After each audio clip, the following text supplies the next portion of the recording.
Good rising.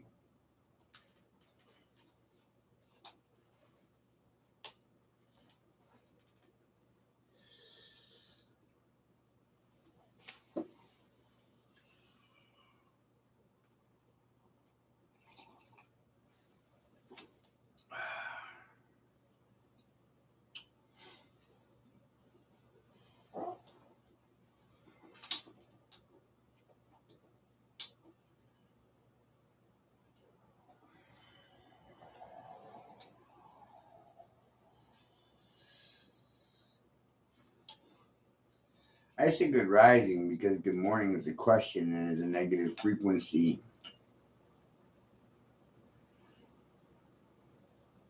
And everything is a basis of intentions. You always have a motive.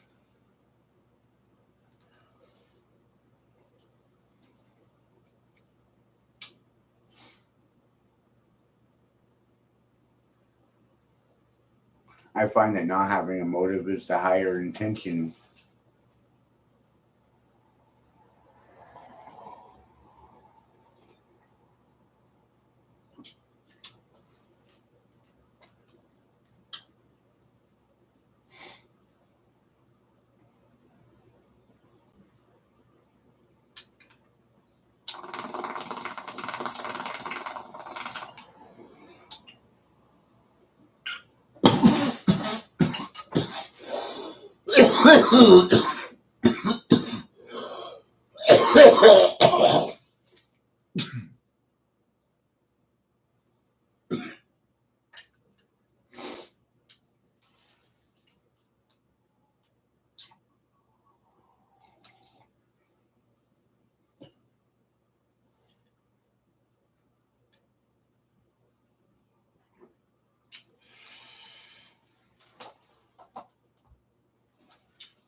It's hard to fight for things when you don't believe the things that people are fighting for.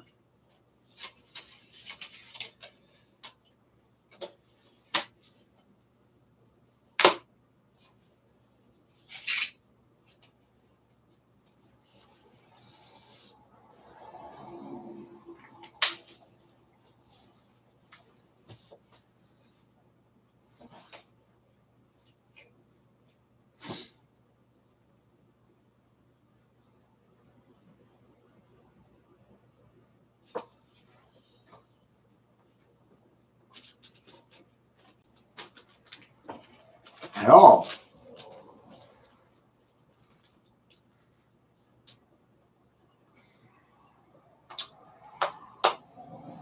Trust but verify.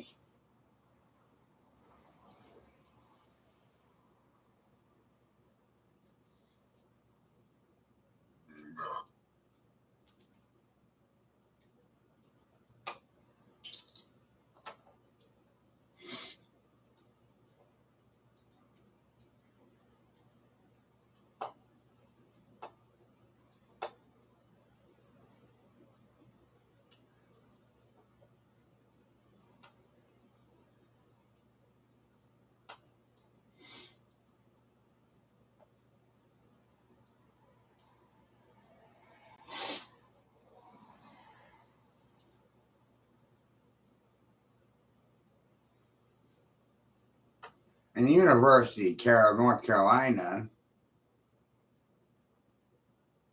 it's been investing in nanotechnology way longer than they care to admit. Like, wow.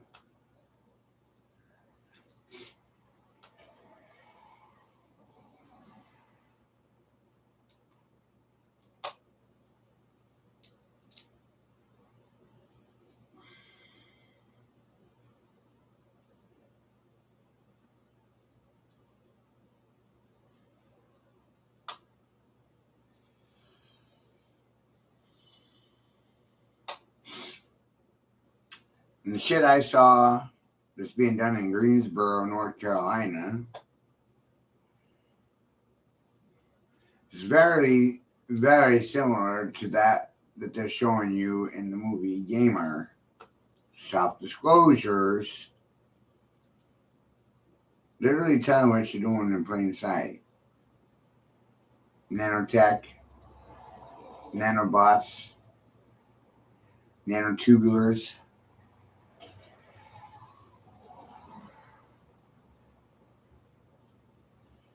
If the nanotech is in the atmosphere and is in the food that you drink and in the water, then how are you not AI already? And they created these nanotechs, nanobots, so they'll be absorbed into the person, and then they would be able to commandeer that person through remote access, stripping people completely of free will.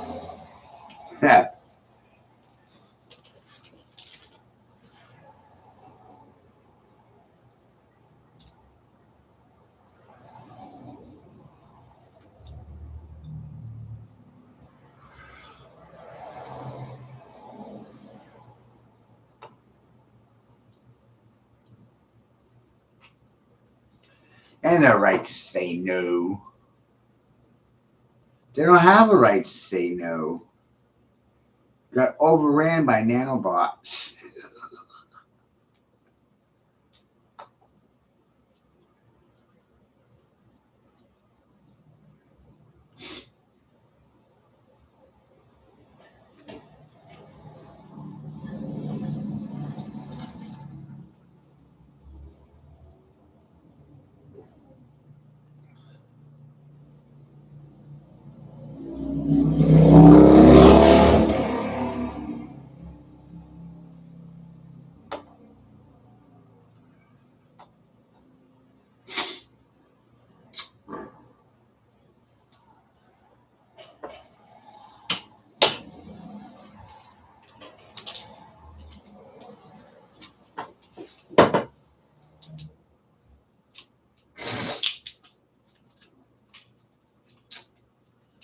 You're being phased out.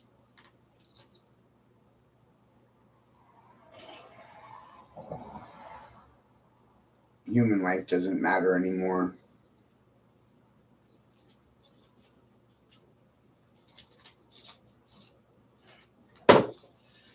You can't get anyone to do a damn thing.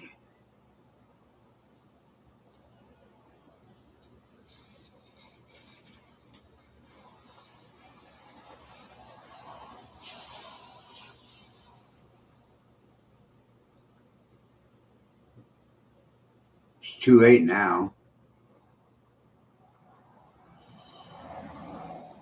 You can't shut it off.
All right, Burnt. Good rising. Thanks for stopping in.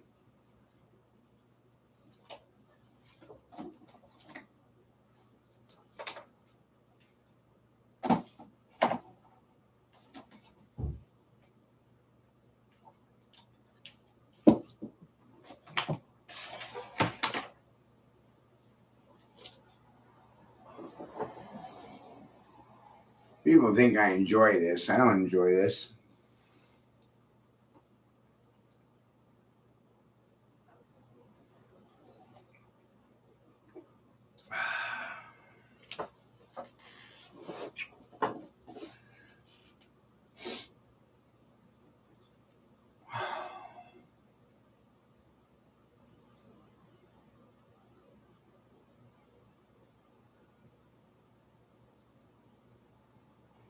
One bit.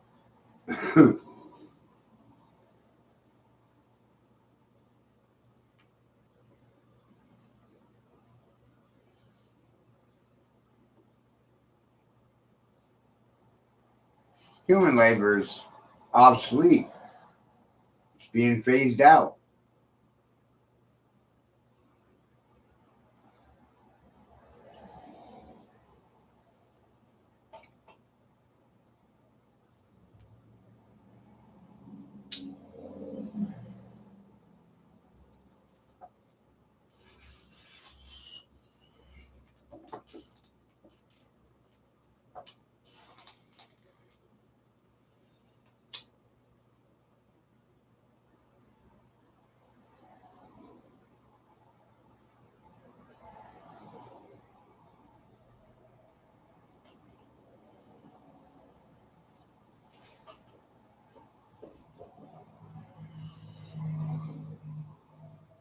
After what I just saw, we got 5 years, if that.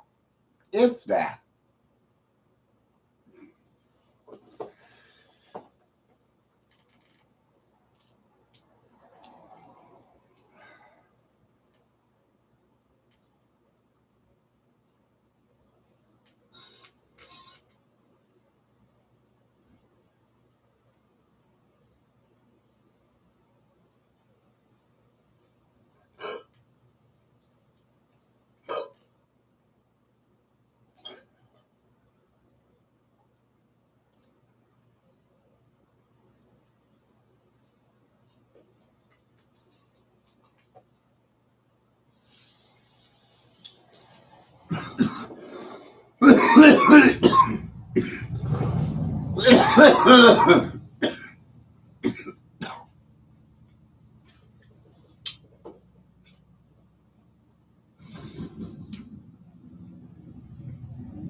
Extremely fucked, Brent. Extremely fucked.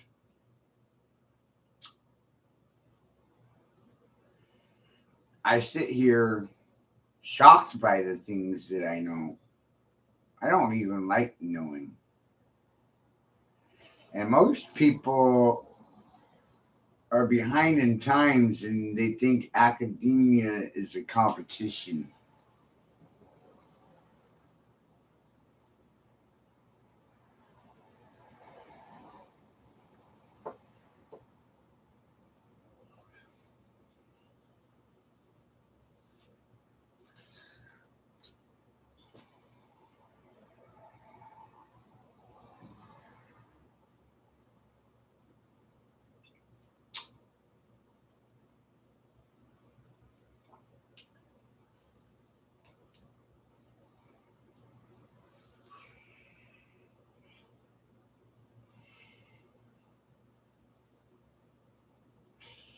Instead of having empathy for the situation, they look at me and say, get a job! Do something useful, why don't ya? Fucking bum.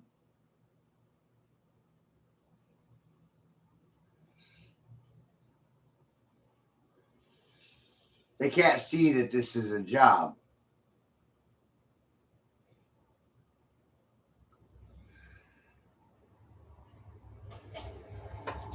They can't see that I'm doing anything.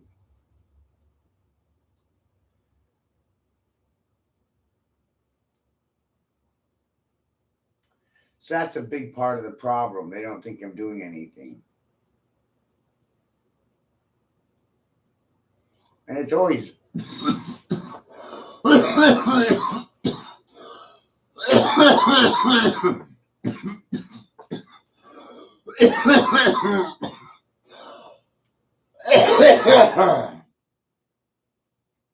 always been the problem.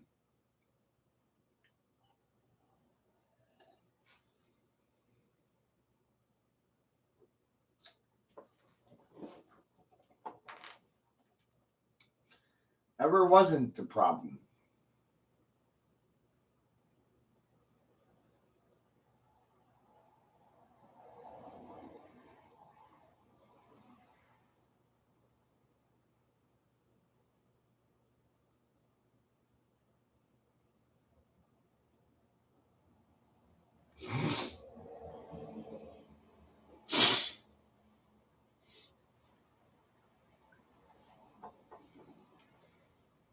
Never wasn't.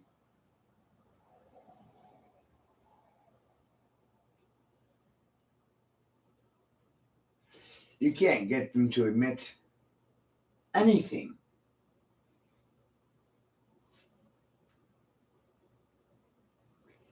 Have you seen my track record? I had 19 Facebook accounts. Truth is not allowed in public.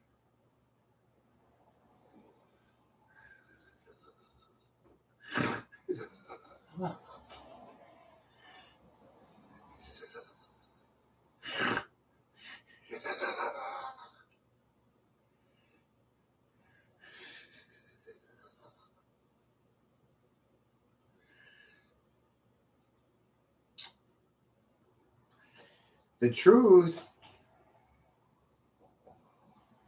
is not allowed in public.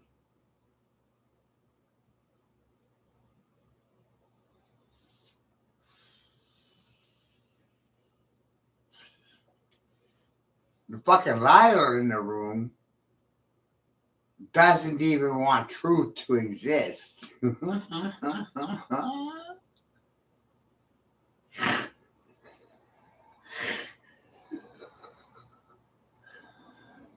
It's just mind boggling.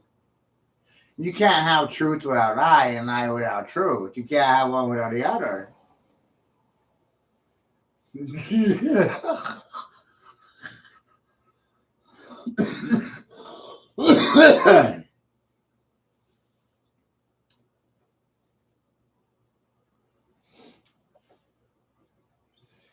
And I'm sitting over here laughing my ass off because, I exist whether they like it or not.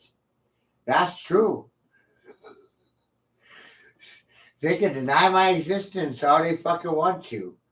But I still exist whether they like it or not. It's the most amazing thing.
It's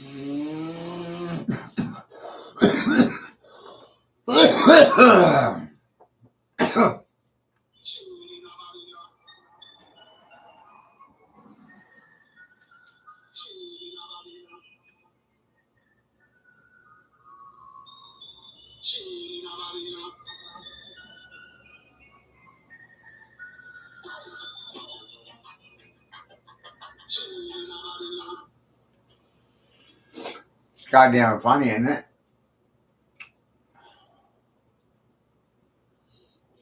You can't go door to door with any of it.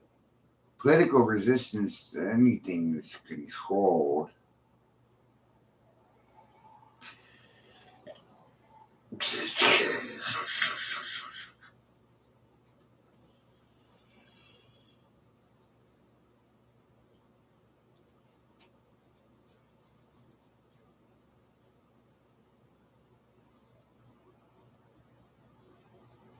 Ugh.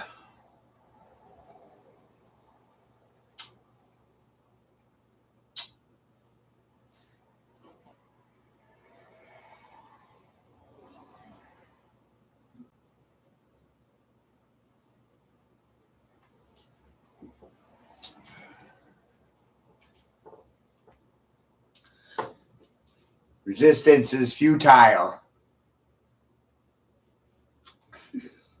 Resist where? In your underwear?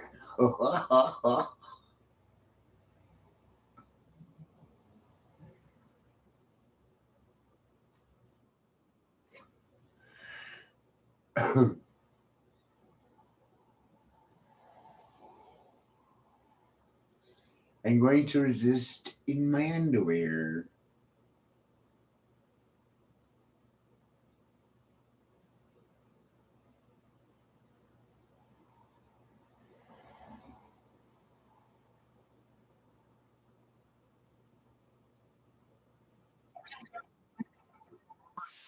Coin, and it's even better than I expected.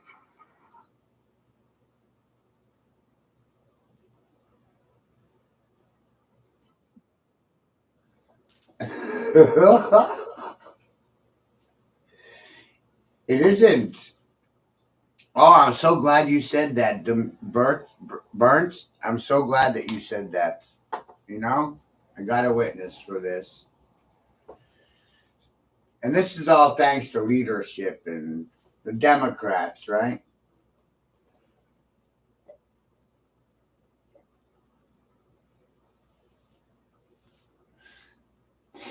Thanks to Democrats, my living room is public domain. And if you're in my presence or within earshot, you're in my eminent domain. And there's no separation between public domain and private domain. They turned the private sector into the public sector and the public sector into a private circus. And if people don't say and no, their children are going to wind up in cages so that Joe Biden can pet them.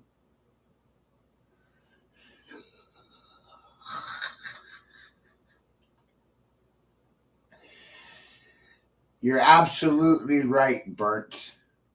Dominion theology isn't going anywhere.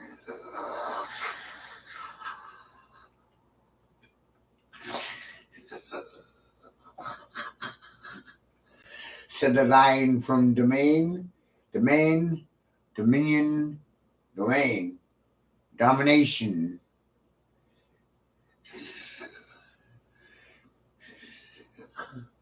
Nope. Really isn't going anywhere.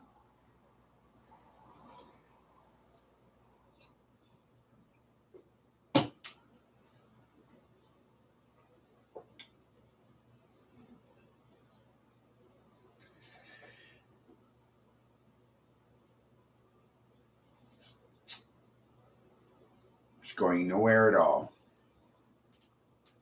Nowhere.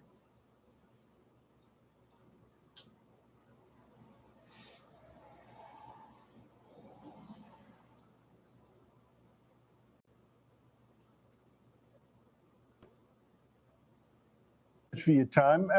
Kamala Harris has now gone through 1/3 of her time as the candidate in this election without telling anyone what she'd really do as president, without giving a single press conference, without giving a single interview to a journalist. What is she hiding, do you think? I mean, it could be a multitude of things, most likely a liberal past. But more than anything, I think the goal, Andrew, is to be everything to everyone. I'm for fracking if you think that's an issue, particularly if you live in Pennsylvania. I'm against it if you're a left-wing environmental nut. I'm for cracking down on corporations. Unless you're for them, then I'm against them too. I'm tough on crime. Unless you have a problem with that, then I bail out people from the BLM riots. I'm for an open border. Unless that's a problem, then I'm for a strong immigration system. She's been on both sides of every major issue. Look, I've said this before, Andrew. I've never in 30 years of political campaign work see any candidate from either side of the aisle get away with what she's getting away with. What you just enumerated was sort of the avoidance tactic. But through the use of surrogates and unnamed campaign staffers, she's able to sort of flip a switch and say, nope, I'm not for that, without actually doing the interview and using her own voice. So it's amazing the level to which she is unaccountable to the American people and to the media, who often complain about transparency and freedom of the press. Well, this is all making the debate with Donald Trump that's scheduled for September 10 absolutely huge, maybe even decisive. I mean, the last debate knocked Joe Biden clean out of the race. It was such a disaster for him. This debate is going to be on ABC. We just saw that clip of how pro-Kamala the ABC is there. One of its top executives is also one of Kamala Harris's best friends. There is some debate about whether this debate will actually go ahead, some signs that it might not. What do you know about this? Well, first, the point that you just made, Andrew, should not be understated. A top executive that oversees the news division is a very close personal friend of hers. That cannot get understated. I'm glad you brought that up. But secondly, one of the moderators, her name is Lindsay Davis, she was the questioner of Donald Trump the other day at that National Association of Black Journalists. So you're going up against a network and against a moderator and a team that literally hates you. Okay, so let's just start with that premise. I think that this debate, I'm actually very nervous about that. Do I not think that Donald Trump can handle it? Absolutely not. Is he great at these things? Yes. But they understand what's at stake. They pushed Joe Biden out of the race, okay, at the last debate. They've now installed Kamala Harris. They're letting her get away with all of the things that you and I just spoke about. They are not going to let Donald Trump get the last word, if you will, at this debate. They are stacking the deck against him, and she is going to do one of those one-liners you saw, you know, if you go back and look at the tape about her debating Mike Pence, or when she tried to get those one-liners in, I was that girl, Mr. Vice President, accusing Joe Biden of racism and segregation policies. I am truly worried about this debate because they are stacking the deck so high against Trump that I don't know that anybody can overcome this. And I think Trump, rightly so, looks at these debates and says, look, I did Hillary Clinton. I did all those other, you know, amazing politicians on the Republican side in the primary. I've, you know, did Joe Biden and crushed him and pushed him out. But I'm telling you, this September 10th is going to be consequential in the race for president because the media wants it so badly to slam the door on Donald Trump's face that they're going to do everything they can in terms of the questioning, the response, highlighting her, you know, giving her the rules that she wants, highlighting the clips, fact-checking him, but not her. I mean, I'm telling you, this actually gives me a little bit of heartburn. Now, Trump was boosted by the decision of Robert F. Kennedy Jr., once Democrat Party royalty, to quit his own election campaign as an independent and now back Donald Trump, despite all the terrible things they've said about each other. It was interesting, Sean, that CNN cut away from Kennedy's announcement that he was quitting and backing Trump as soon as he started criticising Kamala Harris. Have a listen. Vice President Harris has not appeared in a single interview or an unscripted encounter with voters for 35 We've been days. listening to independent candidate Robert F. Kennedy Jr. from Phoenix outlining what led him to his quixotic quest for the White House. Sean, how is Kennedy quitting and endorsing Trump going to affect this election? First of all, it's just amazing. I mean, this goes to the point I was making a moment ago. It's like they want to cover it, but then the second that it might possibly benefit Trump from hearing an alternative perspective, it's like, let's cut away from that quick. Cut away from it. Cut away from it. Do not let the American people possibly hear something positive or negative, about Trump or negative against her.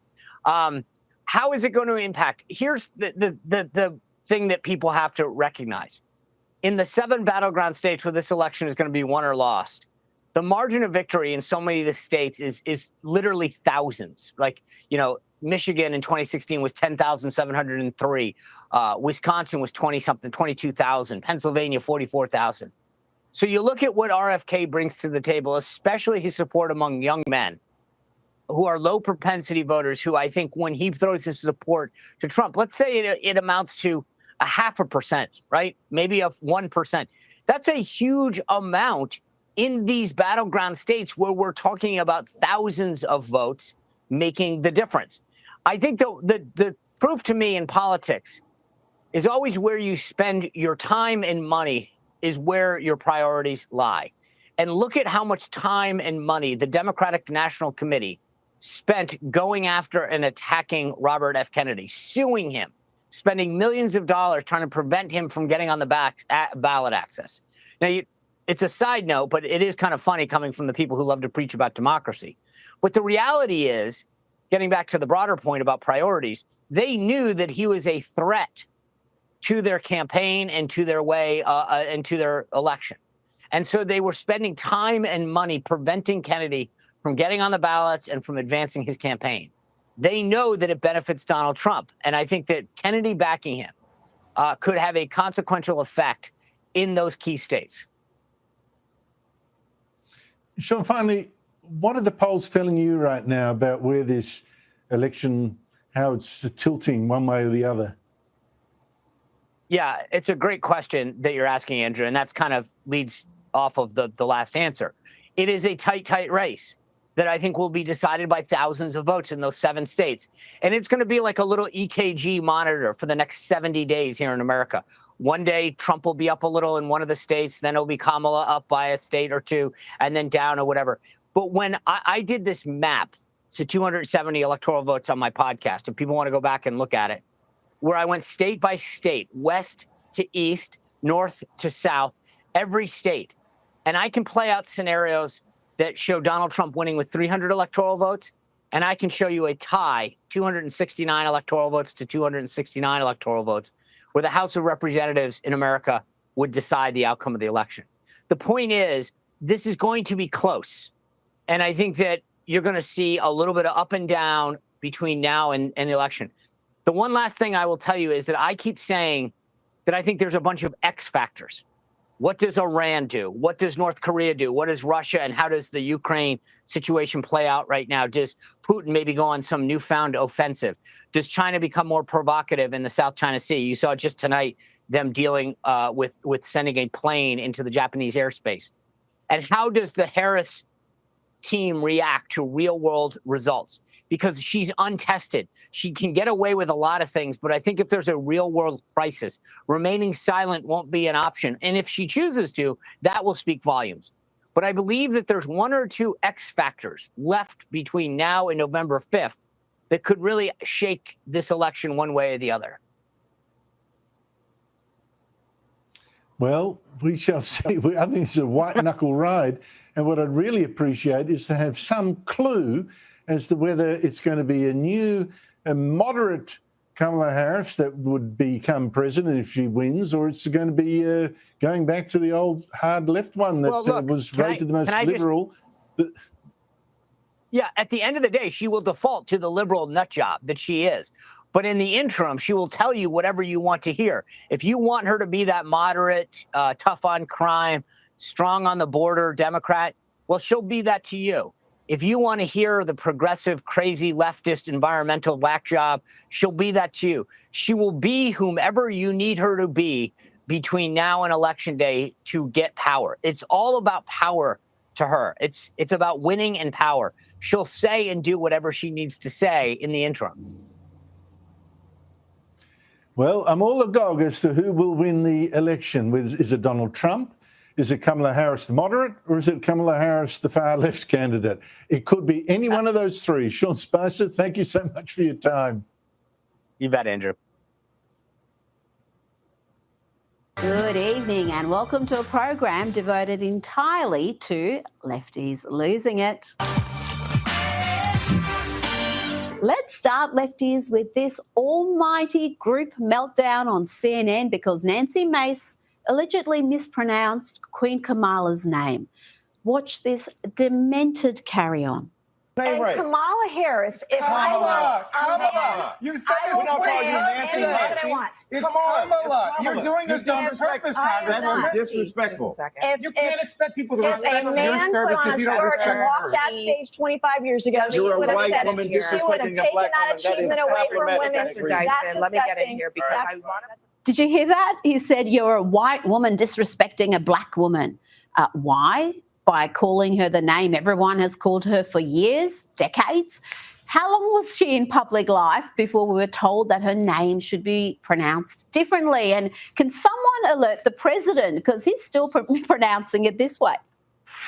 And Kamala are here today to make a major announcement on their efforts to lower. But back to the mass meltdown on CNN. Look at the reprehensible way they treat a lone conservative woman, a woman who carries the trauma of being a rape victim and who showed far more grace than I'd be capable of facing this barrage of lunacy. When you disrespect Kamala Harris by saying you will call her whatever you want, I know you don't intend it to be that way. That's the history and legacy of white disregard for the humanity of black people. Oh, so now you're calling me racist. I didn't say. I just said that you is weren't a BS. racist. That is complete. No, you don't have BS. to intend racism No, to no. You are accomplish it. intending that I am Your disrespect racist, of Kamala and Harris that is part and parcel of a and tradition it's of disrespect. It's offensive, Congresswoman, and it's why can't you it's just? offensive. I'm not calling you a racist. No, I'm telling you what the practice is You racist. are. You Why can't we absolutely just are. hear what I'm saying? Let me get in here. No, what's disgusting That is is your disgusting. disrespect of her. Professor, she doesn't know what a woman is.